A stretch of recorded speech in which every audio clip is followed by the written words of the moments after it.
Татар информ 1990 жылдан бері татар һәм рус телләрендә яңалыклар әзерлибез. Компьютер, планшет, смартфонда. Яңалыклар, фикер, күзәтү. Уникста булдым. Мин кайттым Башкортстаннан, трасса озарылым кайттым. Арган, репетиция залын, учукланып битеп, ничек мына кеше шулай әйтергә возможно инде менә. Ничек инде кешегә салган.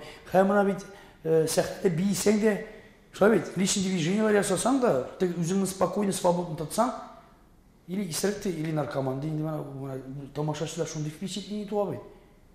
Фирдүскә әйтмиләр что ли? Темаевка.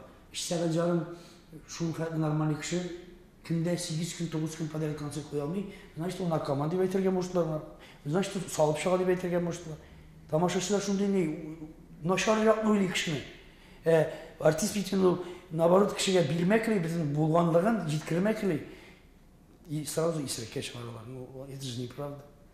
Ул абзыйга мин прямо эфирдан записьтан әйтәсем килә. Абзый андый вакытта киләсең, кеше артыннан сөйләп йөргәнче, шулай бит, кеше артыннан белешеп йөргәнче. Киләсең, автограф алган кебек монда мин просто иләтәм сезгә. Автограф алган кебек, или фотографияга төшеп мәктәп киләсең. Анда бит инде арак кешеләр искилә бит инде. Искилеп тора инде. Просто белмичә сөйләгән кешене мин просто не уважаю. Ты 100% уверен сөйләп торган кеше без доказательств менә шуткалар, может, ул үзе исерек булган. Берләп карасаң, может, үзе салмыш килгәндер ул кеше. Или ул кеше менә шушы әйберне әйтүче кеше или бик катерләнә, кимнәшә минем сәхнәдә булганына. Мин шулай уйладым инде. Команда белән обсуждать иттек без. Это внимание обращать надо.